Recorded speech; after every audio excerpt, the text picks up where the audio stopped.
जय जगन्नाथ दर्शक बंधु आपण मान स्वागत करची राजेंद्र बेरा फेसबुक आईडी रकेशन यूट्यूब चैनल रे। आज मो वीडियो माध्यम आपण मान जनइबी 26-27 यात्रा ऋतु एपर्यंत सुधा 19 टी यात्रापाटी तांकर नाटक ना घोषणा करिसंती। नाटकर ना कौन 19 टी यात्रापाटी केतोटी नाटक ना घोषणा करचंती। नाटक को रचना किए करचंती, निर्देशन किए देवे, केउ यात्रापाटर केतुटा नाटक मो सहित रही शेष पर्यंत वीडियो देखिले जानी परिबे। चलंतु डेरी करवानी वीडियोटी आरंभ करबा।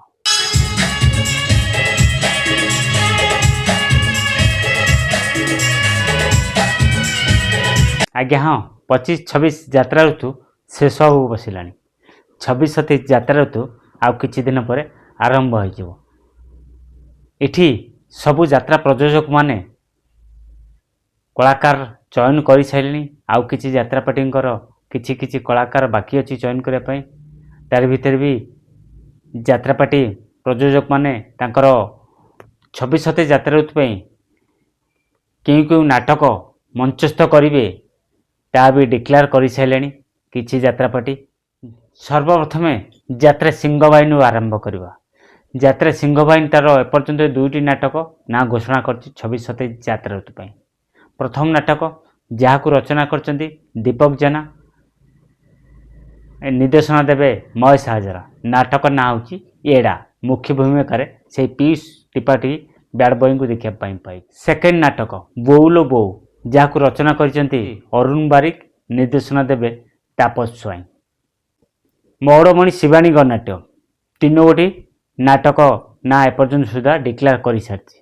प्रथम नाटक पहाड़ सेपाखे प्रियार गाँ जहाँ रचना करचंती निहारंजन महांती, निर्देशना देवे प्रशांत नायक ब्रैकेट बोलिया सार। द्वितीय नाटक जहाँ रचना करचंती दीपक जेना, निर्देशना देवे गुरु प्रसाद मिश्र।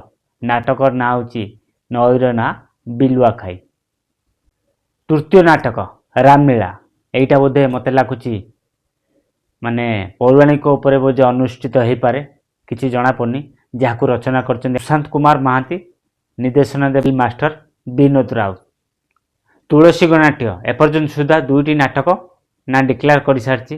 प्रथम नाटक जहाँ रचना करचंती पप्पू ब्रह्म, निर्देशना देवी रंजन विश्वाल।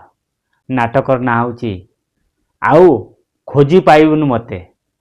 आउ खोजी पाइबुनु मते 26-27 यात्रा ऋतु पई तुलसी गणनाट्य तार डिक्लेयर कर सारी। तुलसी गणनाट्यर द्वितीय नाटक जहाँ रचना करचंती यूनिक प्रदीप बेरा, निर्देशना भी से प्रदीप बेरा दे पारंती। नाटक ना होची तू बदली गलु मु सेमिति अछि। कोणार्क गणनाट्य तार गोटे नाटक एपर्यंत सुधा डिक्लेयर कर सारी। रचना करचंती दीपक जेना, निर्देशना देवे गुरु प्रसाद मिश्र। नाटक ना होची सबुआड़े चर्चा आम कहानी। यात्रा रंगमहल एपर्यंत सुधा तार 3टी नाटक घोषणा करछि 26-27 यात्रा ऋतु। प्रथम नाटक जहाँ रचना करछंती दीपक जेना, निर्देशना देवे शारदा राणा। नाटक ना होची हरिश्चंद्र। द्वितीय नाटक जहाँ रचना करिसंती यूनिक प्रदीप बेहरा, निर्देशना भी सही यूनिक प्रदीप बेहरा दे पारंती। नाटक ना होची श्रीकृष्ण फेरुचंती। जहाँ रचना करचंती सही यूनिक प्रदीप बेहरा, निर्देशना भी से यूनिक प्रदीप बेहरा दे पारंती। नाटक ना होची तू बुझी पारिलुनी मोते। स्वाई बदर प्रयोजित यात्रा स्वर्ण महल भी तार 3टी नाटक 26-27 यात्रा ऋतु पई घोषणा कर सारी। प्रथम नाटक जहाँ रचना करचंती दीपक जेना, निर्देशन यागदाढ़ निर्देशक गुरु प्रसाद मिश्र। नाटक ना होची तो ना पाखरे मो ना लेखा। द्वितीय नाटक सुण हे राम कहानी जहाँ रचना करचंती निहारंजन महांती, निर्देशन प्रशांत नायक और पलिया सार। तृतीय नाटक तो स्त्री राण सिंदूर मते देव। मन रहा तो स्त्री राण सिंदूर मते देव 26-27 यात्रा ऋतु पई। नाटकार लक्ष्मीधर सेठी रचना करिसेंती जहाँ निर्देशन देवे प्रदीप बेहरा। ଯାତ୍ରା ଧଉଳି ଏପର୍ଯ୍ୟନ୍ତ ସୁଦ୍ଧା ତାର ଗୋଟାଏ ନାଟକ ନା ଡିକ୍ଲେୟାର କରିଛି, ଯାହାକୁ ରଚନା କରିଛନ୍ତି ଦୀପକ ଜେନା, ମହେଶ ହାଜରା। ନାଟକର ନାଁ ହେଉଛି ଲଭ୍ ଜିହାଦ। ବିଶ୍ୱ ଦରବାର ଏପର୍ଯ୍ୟନ୍ତ ସୁଦ୍ଧା 2ଟି ନାଟକ ଡିକ୍ଲେୟାର କରିଛି 26 ସତୀ ଯାତ୍ରା ପାଇଁ। ପ୍ରଥମ ନାଟକ ଢୋଲିଆ, ଯାହାକୁ ରଚନା କରିଥିଲେ ଦୀପକ ଜେନା, ନିର୍ଦ୍ଦେଶନା ଦେବେ ସୁରେଶ ନାୟକ। ଦ୍ୱିତୀୟ ନାଟକ ଜୀବନ ପଥରେ ଜଗନ୍ନାଥ, ରଚନା କରିଛନ୍ତି ଅଧ୍ୟାପକ ସୁଧାଂଶୁ ନାୟକ, ନିର୍ଦ୍ଦେଶନା ଦେବେ ମାଷ୍ଟର ବିନୋଦ ରାଉତ। ସୂର୍ଯ୍ୟ ମନ୍ଦିର ତାର 2ଟି ନାଟକ ନାଁ ଡିକ୍ଲେୟାର କରିସାରିଛି। ପ୍ରଥମ ନାଟକ ହେଉଛି ସମୟ ଖେଳୁଛି ଚକା ଭଉଁରୀ, ଯାହାକୁ ରଚନା କରିଛନ୍ତି ପପୁ ବ୍ରହ୍ମ, ନିର୍ଦ୍ଦେଶନା ଦେବେ ରାଜଗୁରୁ ବିଜୟ ଦାସ। ଦ୍ୱିତୀୟ ନାଟକ ଯାହାକୁ ରଚନା କରିଛନ୍ତି ଅରୁଣ ବାରିକ, ନିର୍ଦ୍ଦେଶନା ଦେବେ ତାପସ ସ୍ୱାଇଁ। ନାଟକ ନାଁ ହେଉଛି ଭିଲେନ୍। ଅପେରା ଶ୍ରୀମନ୍ଦିର ତାର 3ଟି ନାଟକ 26 ସତୀ ଯାତ୍ରା ପାଇଁ ଡିକ୍ଲେୟାର କରିସାରିଲାଣି। ପ୍ରଥମ ନାଟକଟି ହେଉଛି ଅଣ୍ଡିର ପୁଅ ଉଦ୍ଧବ, ଯାହାକୁ ରଚନା କରିଛନ୍ତି ଅରୁଣ ବାରିକ, ନିର୍ଦ୍ଦେଶନା ଦେବେ ଆମର ତାପସ ସ୍ୱାଇଁ। ଦ୍ୱିତୀୟ ନାଟକ ମନେଇ ସ୍ୱଇଁର ମାଇପ ନାହିଁ, ଯାହାକୁ ରଚନା କରିଛନ୍ତି ହର ବାରିକ, ନିର୍ଦ୍ଦେଶନା ଦେବେ ବି ସେଇ ହର ବାରିକ ସାର୍। ତୃତୀୟ ନାଟକ ଯାହାକୁ ରଚନା କରିଛନ୍ତି ଇଞ୍ଜିନିୟର ଆଶୁତୋଷ ମହାପାତ୍ର, ନିର୍ଦ୍ଦେଶନା ବି ସେଇ ଆଶୁତୋଷ ମହାପାତ୍ର ସାର୍ ଦେବେ। ନାଟକ ନାଁ ହେଉଛି ଅଘୋରୀ। ନାଟ୍ୟ ମଣ୍ଡପ 26 ସତୀ ଯାତ୍ରା ପାଇଁ 3ଟି ନାଟକ ଏପର୍ଯ୍ୟନ୍ତ ସୁଦ୍ଧା ଡିକ୍ଲେୟାର କରିସାରିଛି। ପ୍ରଥମ ନାଟକ ଲାଲପାନ ବିବି, ଯାହାକୁ ରଚନା କରିଛନ୍ତି ଆଶୁତୋଷ ମହାପାତ୍ର, ନିର୍ଦ୍ଦେଶନା ବି ସେଇ ଆଶୁତୋଷ ମହାପାତ୍ର ହିଁ ଦେବେ। ନାଟ୍ୟ ମଣ୍ଡପର ଦ୍ୱିତୀୟ ନାଟକ ଡେଞ୍ଜର, ମୁଖ୍ୟ ଭୂମିକାରେ ଆମର ସେ ବଲିଉଡ୍ ସୁପରଷ୍ଟାରକୁ ଦେଖିବା ପାଇଁ ପାଇବେ ଦୁର୍ଯ୍ୟୋଧନକୁ। ଏହି ନାଟକକୁ ରଚନା କରିଛନ୍ତି ପପୁ ବ୍ରହ୍ମ, ନିର୍ଦ୍ଦେଶନା ଦେବେ ଆମର ସିପୁ ପଣ୍ଡା। ତୃତୀୟ ନାଟକ ଯାହାକୁ ରଚନା କରିଛନ୍ତି ସୁକାନ୍ତ ମଲ୍ଲିକ, ନିର୍ଦ୍ଦେଶନା ଦେବେ ଯୋଗେନ୍ଦ୍ର ମଲ୍ଲିକ। ନାଟକର ନାଁ ହେଉଛି ତୁ ରାଜା ମୁଁ ରାଣୀ। ଯାତ୍ରା ରାଜନନ୍ଦିନୀ ଏପର୍ଯ୍ୟନ୍ତ ସୁଦ୍ଧା ତାର 2ଟି ନାଟକ ଡିକ୍ଲେୟାର କରିସାରିଛି। ପ୍ରଥମ ନାଟକ ଯାହାକୁ ରଚନା କରିଛନ୍ତି ସୁଧାଂଶୁ ନାୟକ, ନିର୍ଦ୍ଦେଶନା କିଏ ଦେବେ ଏପର୍ଯ୍ୟନ୍ତ ସୁଦ୍ଧା ଜଣାପଡ଼ିନି। ନାଟକର ନାଁ ହେଉଛି ତୁ ନାହୁଁ କି ମୁଁ ନାହିଁ। ଦ୍ୱିତୀୟ ନାଟକ ଯାହାକୁ ରଚନା କରିଛନ୍ତି ଜୀବନ ଜେନା, ନିର୍ଦ୍ଦେଶନା କିଏ ଦେବେ ଏପର୍ଯ୍ୟନ୍ତ ସୁଦ୍ଧା ଜଣାପଡ଼ିନି। ନାଟକର ନାଁ ହେଉଛି କଞ୍ଚା ଡାହାଣୀ। କଳିଙ୍ଗ ଗଣନାଟ୍ୟ ଏପର୍ଯ୍ୟନ୍ତ ସୁଦ୍ଧା ଗୋଟାଏ ନାଟକ ଘୋଷଣା କରିଛି 26 ସତୀ ଯାତ୍ରା ପାଇଁ। ନାଟକର ନାଁ ହେଉଛି ତୁ ମୋ ରାମ ତୁ ପଶୁରାମ, ରଚନା କିଏ କରିଛନ୍ତି ଜାଣିଲେ ନିଶ୍ଚିନ୍ତ ଆପଣମାନଙ୍କୁ ଜଣାଇଦେବି। ଅପେରା ରାଜ ଦରବାର 26 ସତୀ ଯାତ୍ରା ପାଇଁ 2ଟି ନାଟକ ନାଁ ଘୋଷଣା କରିସାରିଛି। ପ୍ରଥମ ନାଟକ ଚନ୍ଦ୍ରମୁଖୀ, ଯାହାକୁ ରଚନା କରିଛନ୍ତି ନିହାରଞ୍ଜନ ମହାନ୍ତି, ନିର୍ଦ୍ଦେଶନା ଦେବେ ସୁଶାନ୍ତ ଦାସ। ଦ୍ୱିତୀୟ ନାଟକ ଯାହାକୁ ରଚନା କରିଛନ୍ତି ୟୁନିକ୍ ପ୍ରଦୀପ ବେହେରା, ନିର୍ଦ୍ଦେଶନା ବି ସେଇ ୟୁନିକ୍ ପ୍ରଦୀପ ବେହେରା ଦେଇପାରନ୍ତି। ନାଟକ ନାଁ ହେଉଛି ତମ ପରି କେହି ନାହିଁ। ଅପେରା ଯାଜ୍ଞସେନୀ ତାର ଗୋଟେ ନାଟକ ଡିକ୍ଲେୟାର କରିଛି 26 ସତୀ ଯାତ୍ରା ପାଇଁ, ରଚନା କରିଛନ୍ତି ଅରୁଣ ନାୟକ, ନିର୍ଦ୍ଦେଶନା ଦେବେ ମହେଶ ହାଜରା। ନାଟକର ନାଁ ହେଉଛି ସନାତନୀ। ହିନ୍ଦୁ ମୁସଲିମକୁ ନେଇ ବୋଧେ ନାଟକଟି ହେଇଛି, ମୁଁ ସନାତନୀ। ଯାତ୍ରା ଓମକାର 26 ସତୀ ଯାତ୍ରା ପାଇଁ 3ଟି ନାଟକ ଘୋଷଣା କରିଛି।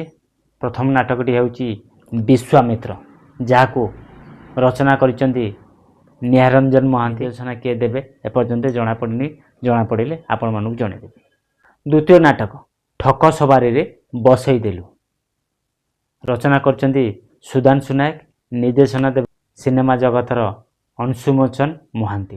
ତୃତୀୟ ନାଟକ ଦରଦୀ ବନ୍ଧୁ ଭରସା ନାହିଁ, ଯାହାକୁ ରଚନା କରିଛନ୍ତି ପପୁ ବ୍ରହ୍ମ, ନିର୍ଦ୍ଦେଶନା ଦେବେ କୃଷ୍ଣା ସାର୍। ଅପେରା ସୂର୍ଯ୍ୟବଂଶୀ ନୂଆକରି ଗଢ଼ି ଉଠିଛି କଟକ ଜିଲ୍ଲା ପ୍ରତାପନଗରରେ। ସେହି ଅପେରା ସୂର୍ଯ୍ୟବଂଶୀ ତାର 4ଟି ନାଟକ ଡିକ୍ଲେୟାର କରିସାରିଛି। ପ୍ରଥମ ନାଟକ ଝିଅଟିର ନାଁ ମନେ ପଡ଼ୁନି, ଯାହାକୁ ରଚନା କରିଛନ୍ତି ପପୁ ବ୍ରହ୍ମ, ନିର୍ଦ୍ଦେଶନା ବିନୋଦ ରାଉତ।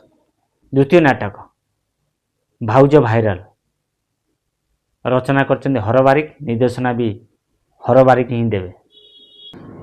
ତୃତୀୟ ନାଟକ ତୋ ସିନ୍ଦୁରରେ ମୁଁ ସୁନ୍ଦରୀ ହେବି, ନାଟ୍ୟକାର ଆଶୁତୋଷ ମହାପାତ୍ରଙ୍କ ନାଟକ, ନିର୍ଦ୍ଦେଶନା ବି ସେଇ ଆଶୁତୋଷ ସାର୍ ହିଁ ଦେବେ। ଚତୁର୍ଥ ନାଟକ ନାଟକର ନାଁ ହେଉଛି ବାଘା, ରଚନା କରିଛନ୍ତି ଦୀପକ ଜେନା, ନିର୍ଦ୍ଦେଶନା ଦେବେ ମହେଶ ହାଜରା। ଯାତ୍ରା କେଶରୀ 26 ଯାତ୍ରା ଋତୁରେ ଯିଏ ଯାତ୍ରା ମଇଦାନରେ ପାଦ ଦବାଇ ଦେଉଛି ତାର 3-4ଟି ନାଟକ ନାଁ ଡିକ୍ଲେୟାର କରିସାରିଛି। ପ୍ରଥମ ନାଟକ ଆଖି ଅଛି ଲୁହ ନାହିଁ, ଯାହାକୁ ରଚନା କରିଛନ୍ତି ଦୀପକ ଜେନା, ନିର୍ଦ୍ଦେଶନା ଦେବେ ବିକ୍ରମ ନାୟକ। ଦ୍ୱିତୀୟ ନାଟକ ଯାହାକୁ ରଚନା କରିଛନ୍ତି ନାଟ୍ୟକାର ଇଞ୍ଜିନିୟର ଆଶୁତୋଷ ମହାପାତ୍ର, ନିର୍ଦ୍ଦେଶନା ବି ସେଇ ଆଶୁତୋଷ ମହାପାତ୍ର ସାର୍ ଦେଇପାରନ୍ତି। ନାଟକର ନାଁ ହେଉଛି ଗଙ୍ଗାର ଦୁଃଖ ଦେଖିବ ଆସ। ତୃତୀୟ ନାଟକ ଯାହାକୁ ରଚନା କରିଛନ୍ତି ନ୍ୟାୟରଞ୍ଜନ ମହାନ୍ତି, ନିର୍ଦ୍ଦେଶନା ଦେବେ ପ୍ରଶାନ୍ତ ନାୟକ ଓରଫ ବଳିଆ ସାର୍। ନାଟକର ନାଁ ହେଉଛି ମୁଖାଗ୍ନି।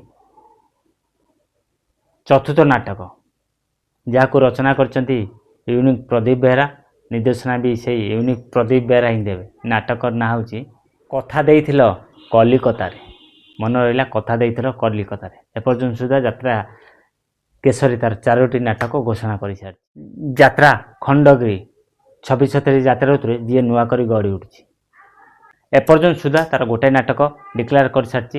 ନାଟକର ନାଁ ହେଉଛି ତୋତେ ବୁଲେଇ ନେବି ଖଣ୍ଡଗିରି, ଯାହାକୁ ରଚନା କରିଛନ୍ତି ନାଟ୍ୟକାର ପ୍ରଫୁଲ୍ଲ ବ୍ରହ୍ମ, ନିର୍ଦ୍ଦେଶନା ଦେବେ ରାଜଗୁରୁ ବିଜୟ ଦାସ। ଅପେରା ମାଇଶରୀ 26 ଯାତ୍ରା ଋତୁରେ ଯିଏ ନୂଆ କରି ଯାତ୍ରା ମଇଦାନ ପାଦ ଦେବାକୁ ଯାଉଛି। ଏପର୍ଯ୍ୟନ୍ତ ସୁଦ୍ଧା ଯାତ୍ରା ମାଇଶରୀ ତାର 3ଟି ନାଟକ ଘୋଷଣା କରିସାରିଛି। ପ୍ରଥମ ନାଟକ ଜାନୁଆରୀ 2, 2006, ଜାନୁଆରୀ 2, 2006, ଯାହାକୁ ରଚନା କରିଛନ୍ତି ଦୀପକ ଜେନା, ନିର୍ଦ୍ଦେଶନା କିଏ ଦେବେ ଏପର୍ଯ୍ୟନ୍ତ ସୁଦ୍ଧା ଜଣାପଡ଼ିନି। ଦ୍ୱିତୀୟ ନାଟକ ଯାହାକୁ ରଚନା କରିଛନ୍ତି ଦୀପକ ଜେନା, ନିର୍ଦ୍ଦେଶନା ଆମର ସୁରେଶ ନାୟକ। ନାଟକ ନାଁ ହେଉଛି ବୋଝ, ବର୍ତ୍ତମାନ ଯିଏ ସୋସିଆଲ ମିଡ଼ିଆରେ ଫୁଲ୍ ଭାଇରାଲ୍ ହେଇ ଚାଲିଛି ଯେଉଁ ନାଟକ। ତୃତୀୟ ନାଟକ ତୁ ହସିଲେ ବି ଲୁହ ଝରି ପଡ଼ୁଛି, ନାଟ୍ୟକାର ସନ୍ତୋଷ ନାରାୟଣ ଦାସ, ନିର୍ଦ୍ଦେଶନା ଦେବେ ସେଇ ସନ୍ତୋଷ ନାରାୟଣ ସାର୍ ଦେବେ। ଅପେରା ଶ୍ରୀ ଗଣେଶ ଯାହାର ପ୍ରଯୋଜକ ହେଉଛନ୍ତି ଗୋବିନ୍ଦ ଚନ୍ଦ୍ର ପାଣିଗ୍ରାହୀ। ସେଇ ଗୋବିନ୍ଦ ଚନ୍ଦ୍ର ପାଣିଗ୍ରାହୀଙ୍କ 26 ଯାତ୍ରା ଋତୁରେ ଆଉ ଏକ ନୂଆ ଅନୁଷ୍ଠାନ ଯାହାର ନାଁ ଅପେରା ଶ୍ରୀ ଗଣେଶ। ଅପେରା ଶ୍ରୀ ଗଣେଶ ତାର ଷ୍ଟାରକାଷ୍ଟ ଘୋଷଣା କରିସାରିଛି। 26 ଯାତ୍ରା ଋତୁ ପାଇଁ ନାଟକ ବି ଘୋଷଣା ସରିଛି। ପ୍ରଥମ ନାଟକ ଯାହାକୁ ରଚନା କରିଛନ୍ତି ଦୀପକ ଜେନା, ନିର୍ଦ୍ଦେଶନା ଦେବେ ମହେଶ ହାଜରା। ନାଟକର ନାଁ ହେଉଛି ବରଷା ରାତିର ଛନକା ଛାତି। ଦ୍ୱିତୀୟ ନାଟକ ନାରୀ ଏକ ଅବୁଝା ନଈ। ତୃତୀୟ ନାଟକ ଯମରାଜ, ଯାହାକୁ ରଚନା କରିଛନ୍ତି ଅଜୟ ସ, ନିର୍ଦ୍ଦେଶନା ଦେବେ ତାପସ ସ୍ୱାଇଁ। ତୃତୀୟ ନାଟକ ଅଧୁରା ନାୟିକା ସେ ଅନୁରାଧା। କିଛି ଜଣାପଡ଼ିନି, ରଚନା କିଏ କରିଛନ୍ତି ନିର୍ଦ୍ଦେଶନା କିଏ ଦେବେ ଜଣାପଡ଼ିନି। ଚତୁର୍ଥ ନାଟକ ସମୟ ଲେଖୁଛି ନୂଆ କାହାଣୀ, ଇଏ ବି ଜଣାପଡ଼ିନି। ଜଣାପଡ଼ିଲେ ନିଶ୍ଚିନ୍ତ ଆପଣମାନଙ୍କୁ ଜଣାଇଦେବି। ଆପଣମାନଙ୍କୁ 19ଟି ଯାତ୍ରାପାଟିର 50ଟି ନାଟକ ବିଷୟରେ କହିଦେଲି। ଯଦି ଭିଡ଼ିଓଟି ଭଲ ଲାଗିଲା ନିଶ୍ଚିନ୍ତ ଲାଇକ୍ କରି କମେଣ୍ଟ କରି ସାଙ୍ଗସାଥି ସେୟାର କରନ୍ତୁ। ଯଦି ନୂଆ କରି ଆମ ଚ୍ୟାନେଲରେ ଭିଡ଼ିଓ ଦେଖୁଛନ୍ତି କି ଫେସବୁକ୍ ଆଇଡ଼ିରେ ଦେଖୁଛନ୍ତି କି ଇନଷ୍ଟାଗ୍ରାମରେ ଦେଖୁଛନ୍ତି, ତାହେଲେ ଇନଷ୍ଟାଗ୍ରାମ ରାଜେନ୍ଦ୍ର ବେହେରା 730କୁ ଫଲୋ କରନ୍ତୁ। Rajendra Behera Facebook ID follow କରନ୍ତୁ। ରକ୍ ଏସନ୍ ୟୁଟ୍ୟୁବ୍ ଚ୍ୟାନେଲକୁ ସବସ୍କ୍ରାଇବ୍ କରି ରଖନ୍ତୁ। ସବୁବେଳେ କହୁଛି, ପୂର୍ବରୁ କହିଛି, ଏବେ ବି କହୁଛି, ସବୁବେଳେ କହୁଛି ଆମ ସହିତ ଯୋଡ଼ି ରହିଲେ ଯାତ୍ରା ଫ୍ରେଶ୍ ଖବର ପାଇପାରିବେ। ସେ ଫେସବୁକ୍ରେ ହେଉ କି ୟୁଟ୍ୟୁବ୍ରେ ହେଉ ସବୁବେଳେ ଯାତ୍ରା ଫ୍ରେଶ୍ ଖବର ପାଇପାରିବେ। ଆଶା କରୁଛି ଆପଣମାନେ ସମସ୍ତେ ଭଲରେ ଥିବେ ଆଉ ସୁସ୍ଥ ବି ଥିବେ। ପୁଣି ଦେଖା ହେବ ଆଉ ଏକ ନୂଆ ଯାତ୍ରା ଅଧ୍ୟାୟରେ। ଜୟ ଜଗନ୍ନାଥ।